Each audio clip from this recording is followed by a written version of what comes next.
یہ ایک سندھ کے جو رواداری ہے، جو سندھ کی مذہبی بھائی چارگی ہے، صدیوں سے جو سندھ میں مذہبی حوالے سے سندھی ہندو اور سندھی مسلمان آپس میں ساتھ رہے ہیں، اور جو ہولی عید ساتھ مناتے ہیں، ان کے بیچ میں یہ ایک دراڑیں ڈال کے سندھ کی بزنس کمیونٹی، مزدور کمیونٹی، ہاری کسان کمیونٹی کو سندھ کے لوگوں سے دور کرنے کی ایک بڑی سازش میرے خیال میں ہے، اور اس کے بہت سارے وجوہات ہیں، بہت سارا ایک لمبا اس پہ ڈسکس ہو سکتا ہے، مگر ہم نے دیکھا ہے کہ مسجد مندرگاہ سے لے کے کنٹینیوٹی یہ ایک کوشش کی جا رہی ہے۔ اس سے ہوتا کیا ہے؟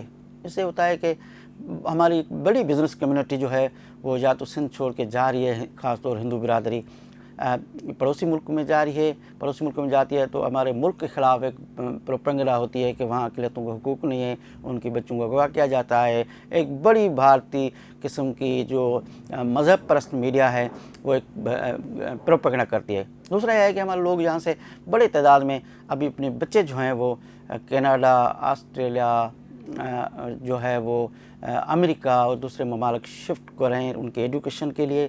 ڈر بیٹھ گیا ہے۔ ہم جو سندھی ہندو اور مسلمان آپس میں کھیلتے تھے بچپن میں، ہمیں فرق نہیں ہوتا تھا کہ یہ مسلمان بچہ ہے یا ہندو بچہ ہے، گھروں میں جا کے کھانا کھاتے تھے، ایک دوسرے کے میں گھروں میں جا کے بیٹھتے تھے، کھیلتے تھے، ہمارے ایک گھر ہوتا تھا سندھ ایک، اور اس میں کوئی مذہب کے حوالے سے کوئی تفریق نہیں تھی۔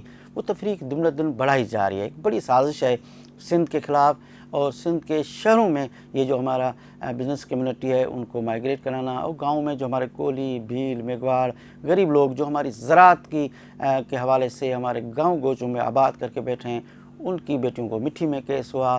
آپ نے دیکھا کراچی میں ایک اور کیس ہوا، اس کے بعد حب سے ایک بچی نے کہا کہ مجھے غلط گائیڈ کیا گیا، آج یہ شہزاد پور میں ہوا ہے۔ اس کے علاوہ بہت سارے ایشوز ہوئے ہیں شہزاد پور میں، یوں تک کہ آپ بندوں کو تھانے بٹھاتے ہو اور پھر ایک ڈنڈا بردار لوگ پوری رات تھانوں کے باہر کھڑے ہوتے ہیں، پھر ان بچوں کا برقع پہنا کے کہ اس کے چہرے بھی نہیں دیکھ سکے صحیح منصف انداز سے کہ وہ دکھ میں، سکھ میں، تکلیف کس میں ہے یا خوشی میں ہے، پھر آپ جج کے پاس پیش کرتے ہو، اور جج صاحبان ہمارے کہتے ہیں کہ صحیح 18 سال ہے، بالغ ہیں، اب فیصلہ کر سکتے ہیں۔ یہ جو دارالمان بنے ہوئے ہیں یہ کس کے لیے ہیں؟ کسی جج سے ہم نے پوچھا ہے؟ میں نہیں کہہ رہا ہوں، کسی deputy commissioner, S S P سے کسی نے پوچھا ہے کہ آپ باقی تو کوئی عورت آتی ہے اپنے شوہر کے خلاف یا پسند کی شادی کرتی ہے یا مسلمان ہے تو اس کو آپ فوری تو دارالمان بھیج دیتے ہو کسٹڈی میں کہ یہ کچھ دن جا کے سوچے، اپنے ذہن سے ریلیکس ہو کے فیصلہ کرے۔ وہ بچی دوسرے دن آپ جو اگر ہندو بچی ہے تو اسی وقت آپ تھانے کے باہر ڈنڈے بردار لوگ کھڑے ہوتے ہیں اور بیٹھے ہیں اور آپ اس کو حوالے کر دیتے ہو۔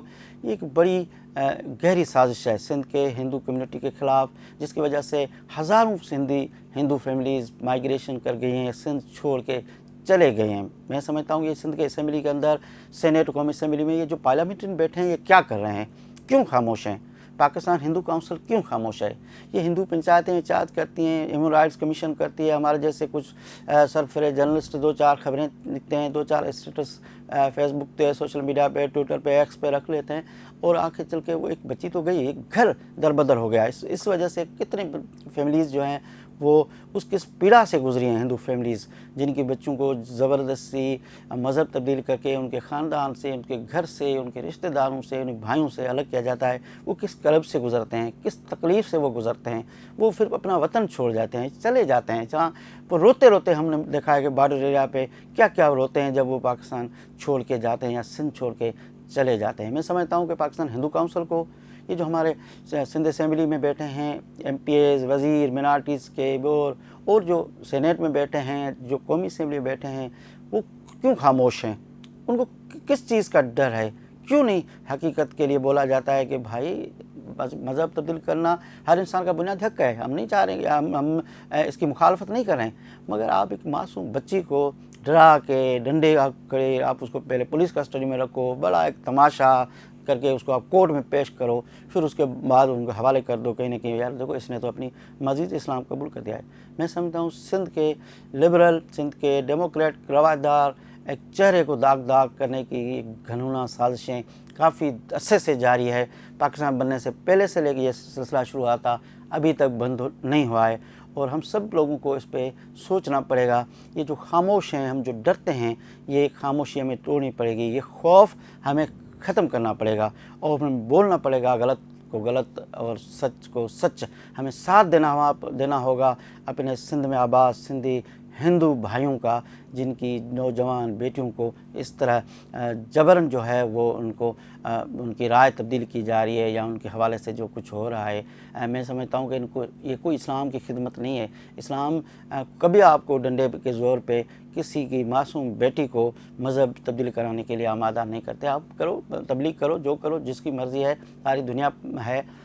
عام غریب لوگ جو بھوکے بیٹھے ہیں، ہاری، کولی، بھیل، میگھواڑ، کئی خانہ بدوش قبیلے، آپ ان کو کبھی اسلامی جذبے تحت ایک ٹائم کا کھانا دینے نہیں جاتے۔ آپ ان کا بچے اسپتال میں ہوتے ہیں، دواؤں کے لیے نہیں جاتے۔ آپ ان کے بچوں کے ایڈوکیشن کے لیے کچھ نہیں کرتے، مگر اس کی اگر بیٹی بڑی ہو جاتی ہے، جوان ہو جاتی ہے، تو آپ کو جنت یاد آ جاتی ہے، اور کہتے ہو کہ اس کو مسلمان کرو، اور یہ جو ہے ہم ڈائریکٹ جنت میں جائیں گے۔ میں سمجھتا ہوں کہ اسلام کی خدمت نہیں ہے۔ ہمیں اپنے سندھی ہندو بھائیوں کا ساتھ دینا ہوگا۔ مشکل وقت ہے، یہ دھرتی ان کی ہے، یہ وطن ان کا ہے، یہ ہم سب کا ہے، ہم سب ہر سندھی زبان بولنے والے کا جو ہے وہ سندھ ان کی ہے، ان کی مادر وطن ہے۔ اس لیے اس سازش کو جتنا مذمت کی جائے، اور میں سمجھتا ہوں ہم سب لوگ اس پہ آئیں، بولیں، اور اپنے ہندو برادری کا جو ہے وہ ساتھ دیں۔ دوستو، میرے ویلاگ میں آج سوچا اسی ایشوز پہ آپ سے ڈسکس کروں۔ دوسرے ویلاگ تک اجازت، اللہ حافظ۔